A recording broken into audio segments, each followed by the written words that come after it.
welcome. I'm going to read little passages of this book, and I'm going to comment on it. I'm going to go off in tangents talking about yoga culture and such, and it's going to be fun. We're going to have a good time. Join me. Let's do this. So this book it's called Adiyogi.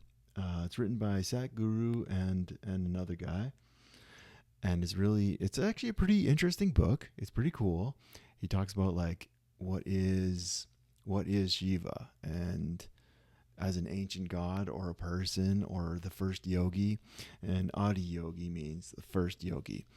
So supposedly maybe 15,000 years ago, 12 to 15,000 years ago, there was this guy named Shiva, or whatever name he had back then. And anyway, we're going to get into it, and it's going to be fun.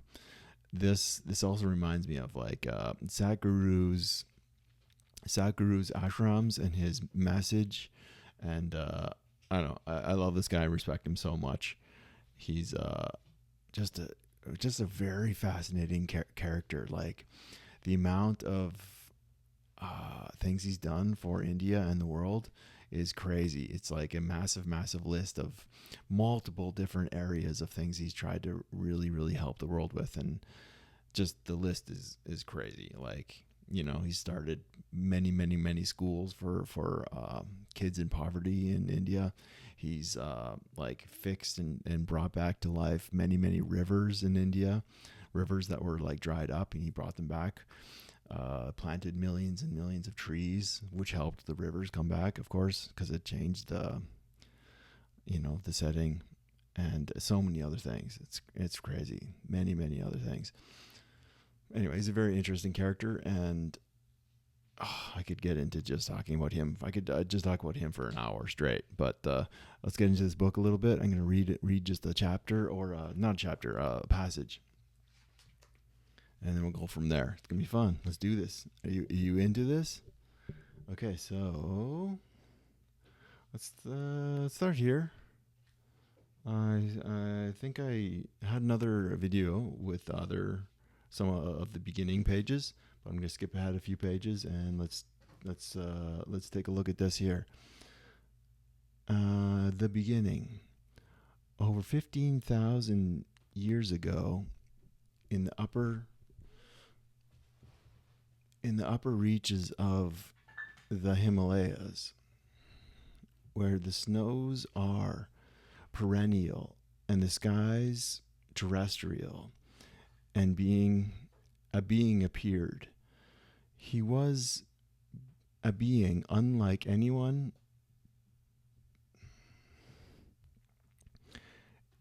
had ever seen. He was a being unlike anyone had ever seen. That's not proper grammar, but I think 9 feet tall, ash smeared, because he covers himself in ash, right? Holy ash. I get into that. That's very interesting too. Oh, so deep. The I forget the name, but a lot of ancient yogis would cover their face in ash. Sadhus, I think, still do that, and the Tripalikas or whatever I'm not saying it right.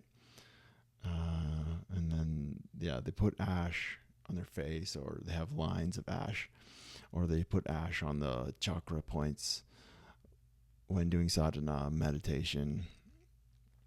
And it symbolizes many things. It symbolizes like impermanence, because the ash originally was originally from the cremation grounds. So it was from the dead bodies, essentially. So, and a lot of, in Buddhist and Hindu, they, mostly Hindu, I think, they go to the cremation grounds and actually will sit and meditate and watch, them burn hundreds of bodies over a period of a few days. And it's part of certain traditions. The Gori and so many other Tripalikas. I'm not saying it right. Anyway, let's get back into the book. But yeah, it's to remind you of the extreme impermanence of your body.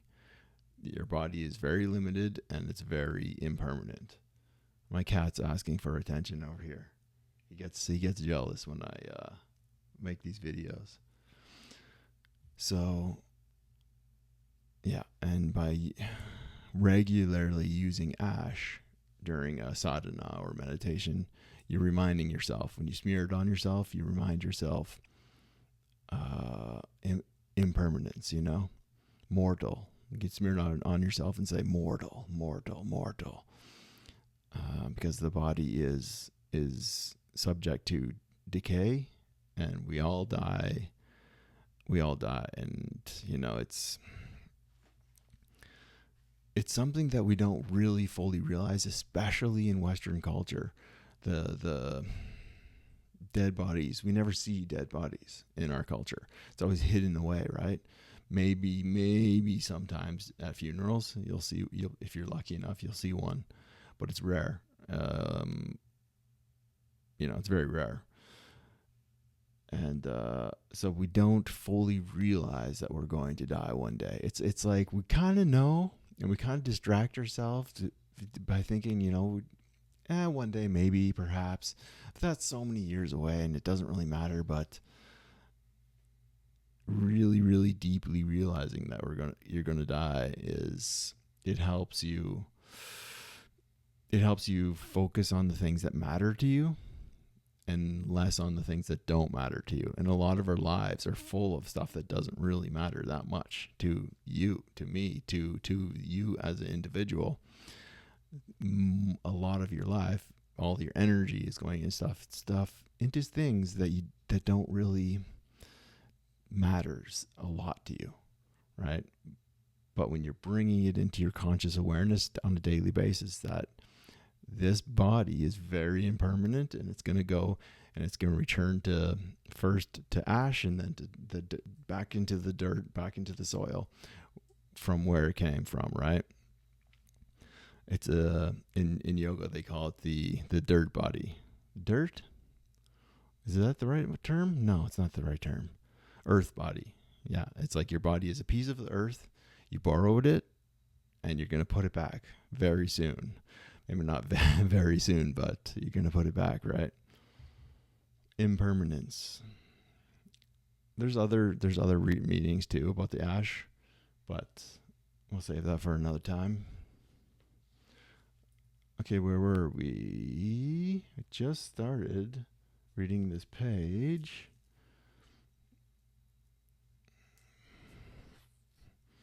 He was a being unlike anyone had ever seen.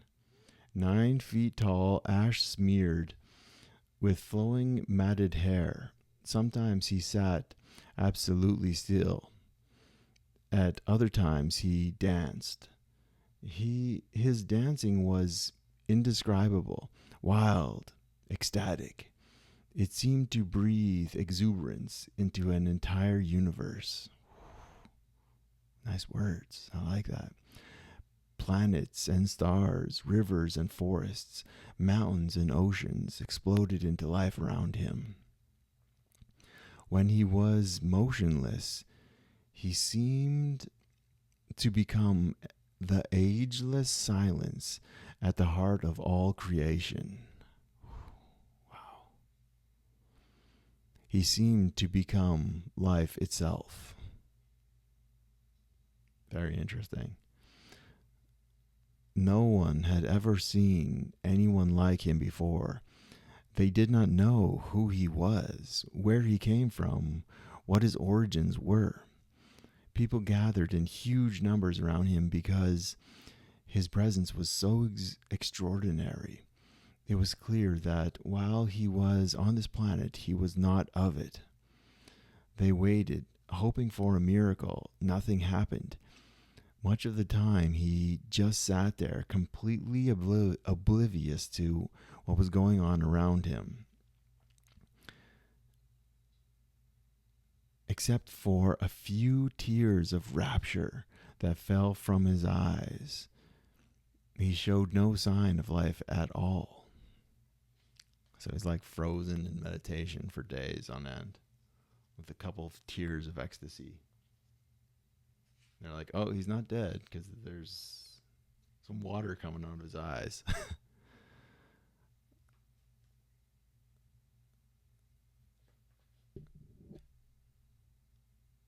A tremendous miracle was happening before everyone's eyes, but they missed it completely. They could not see that his sitting still for days and months on end was the real miracle. They were expecting firecrackers. That did not happen. Everyone left. Only 7 men hung on. They could not leave. This mysterious being was no longer merely the center of their worlds. He seemed like the kernel of the very universe, the key to all the mysteries of existence. Hello, kitty. Meow, meow, meow. Can I help you? Oh, you want some attention, hey? Okay. When he finally opened his eyes, they pleaded with him to share his experience with them. He dismissed them. This is not for people seeking entertainment. Go away, he said. But they persevered.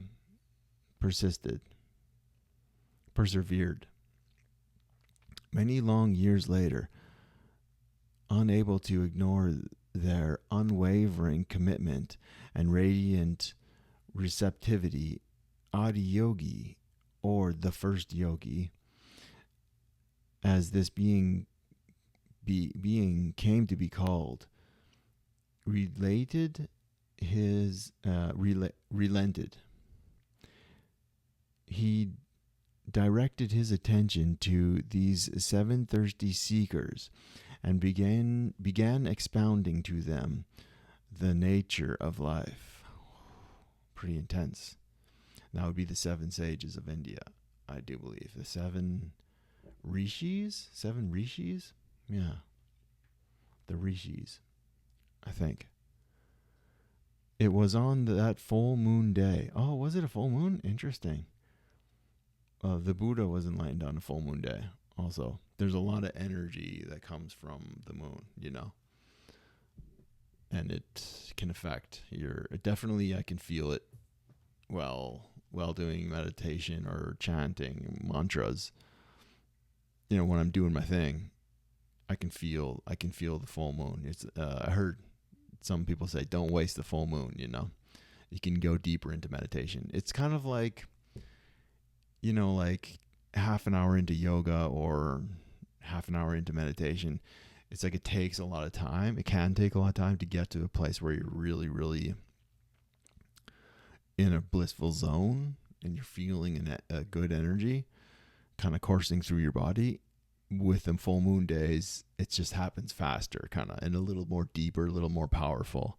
I've found personally.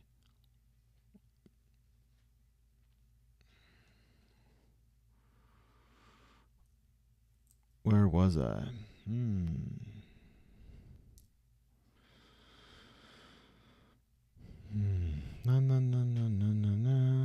No. It was on a full moon day. It was on that full moon day.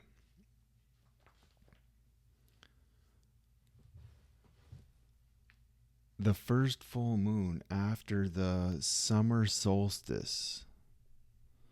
After the summer solstice. When is that? January? June 21st? Around there? I think June? July? June?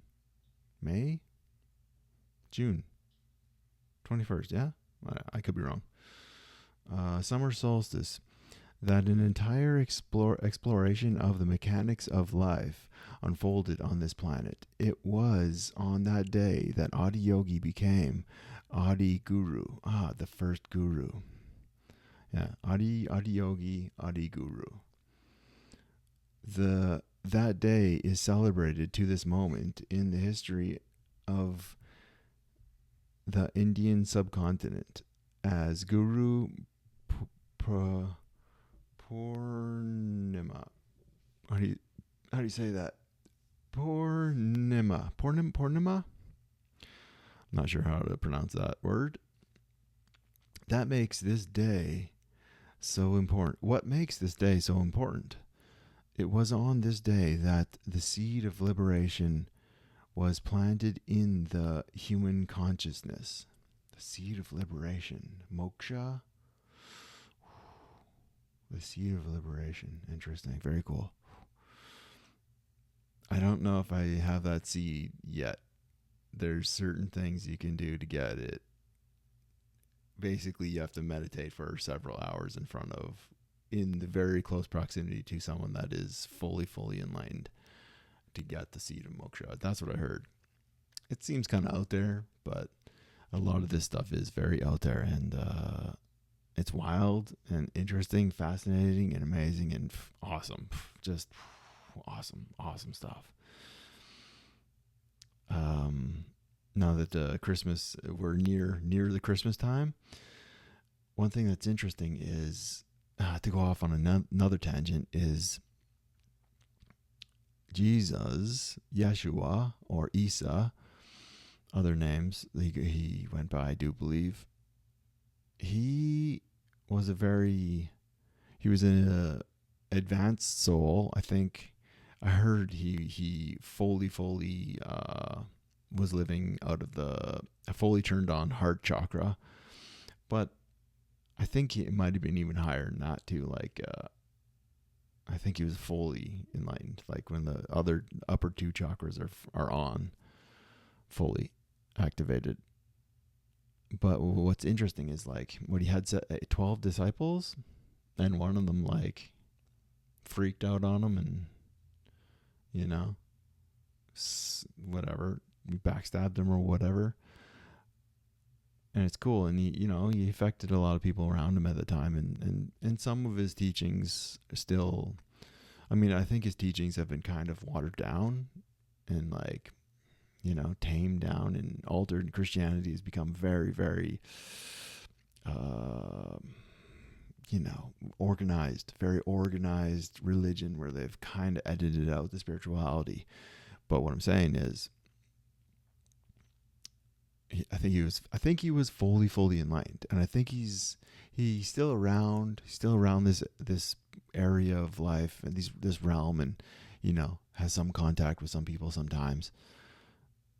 Still influences spirituality and people a little bit, and people. What I'm saying is, people take it so seriously, Jesus' story, and they should. It was good. And Christianity has become so popular. Abrahamic religions are absolutely the most popular on the planet. Abrahamic religions take up 2/3 of all religions for people, I think. Something like that. World domination.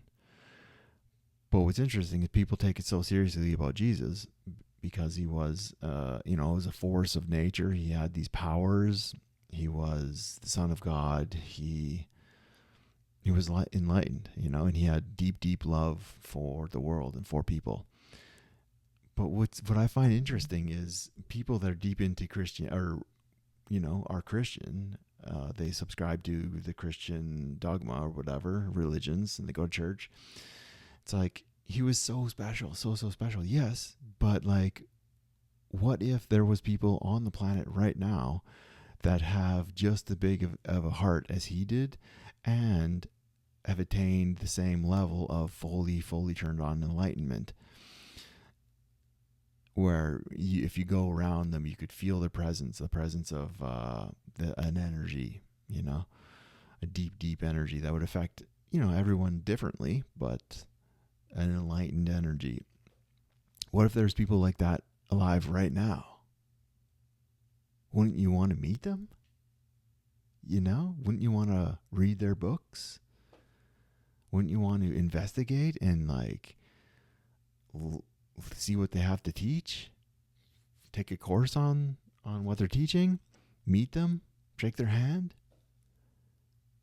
I guess the difference is that the problem is that most Christians don't believe it was just enlightenment. They believe that he was the only one that's ever been really special, and nothing else matters.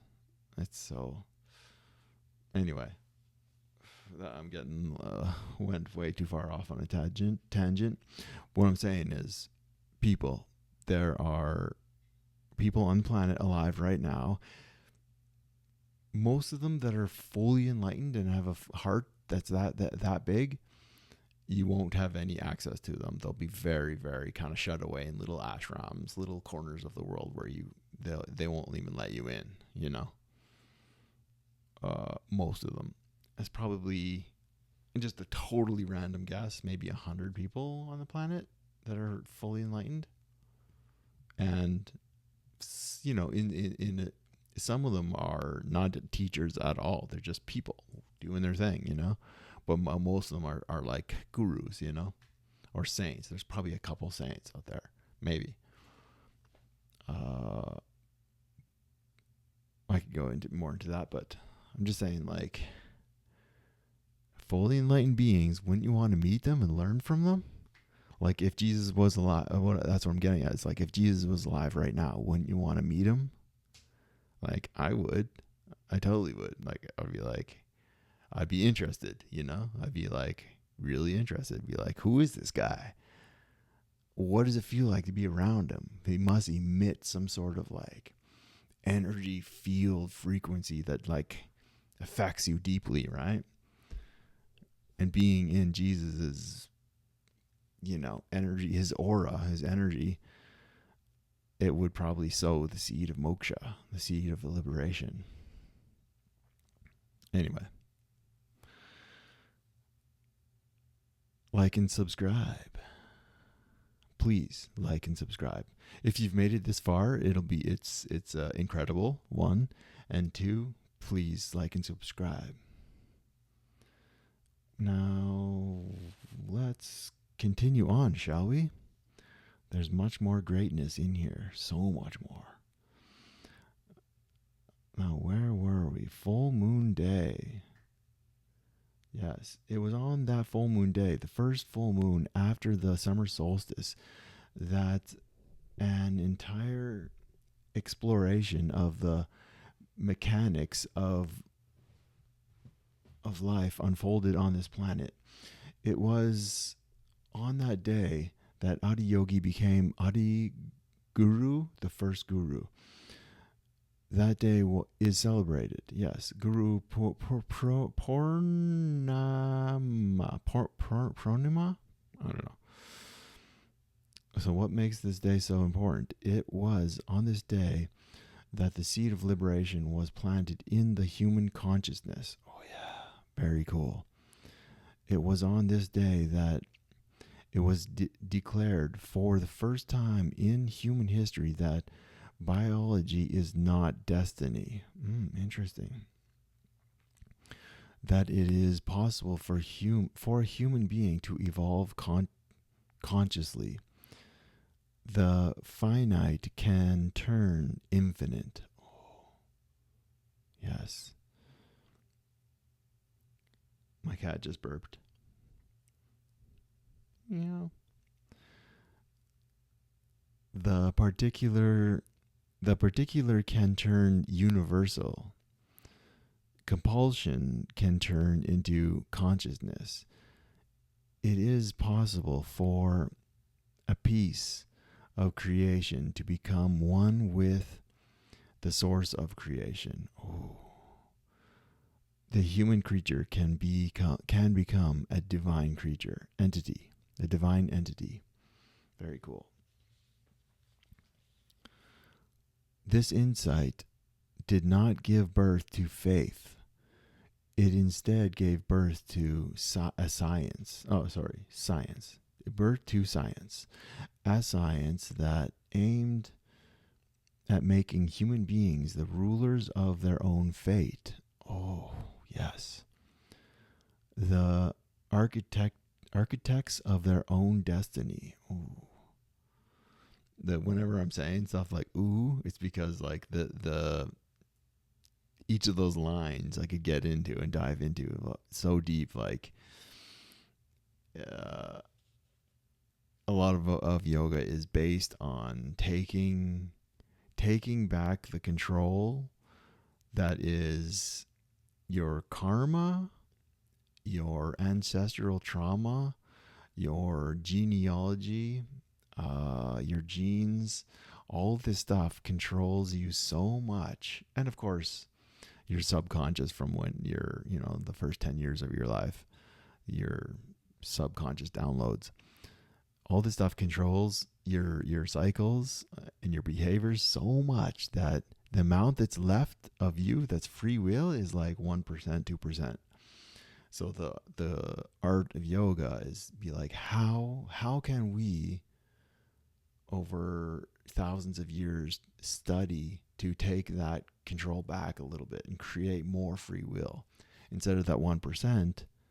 How can we make it like 30% free will, right? And there's so many practices and so many ways to work on that in the yoga philosophy or art. I like calling it art form. Or science would work, yoga science. Guru Purnima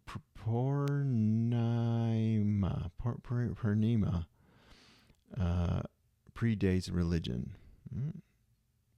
It happened before the idea of religion even entered the human mind. Interesting. The journey of it was 15,000 years ago. I think there was still religion before that. Maybe not. The journey did not demand belief in a prescribed set of conclusions. Yes. The journey was about exploration, a fearless exploration of the profound depths of human consciousness. The ultimate aim was not God. The ultimate aim was liberation.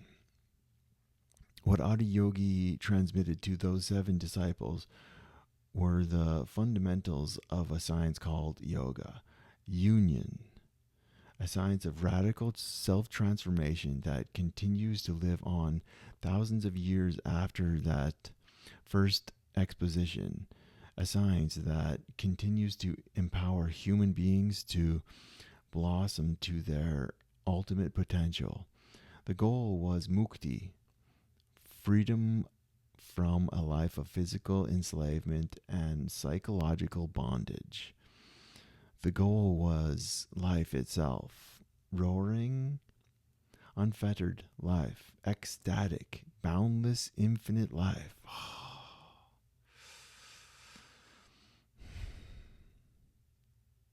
Wow. And that freedom, Adiyogi declared, is within the reach of every human being. Nice words. A lot of the philosophy in there, a lot of the concepts that were he kind of just grazed on there, they're pretty deep, and they're very much like every second sentence or almost every sentence I wanted to go off on a tangent to explain what he's talking about. But I'm sure some of you know, or I'm sure you know have a lot of the same thoughts as me. But let's wrap it up there, because I don't want this video to go too long, because I'm a very, very, very, very new content creator, or podcaster, whatever, YouTuber. So they say that if you're brand new, keep the videos short. That's what I've heard. So like and subscribe if you're still watching, which is you'll be 1 in a million, maybe 1 in 1,000 to make it this far. Congratulations if you have. Congratulations, you're awesome. I love you. Awesome. So let's wrap it up. Have a nice day. Peace. Namaste. And there will be more of this book coming down the pipeline. Peace.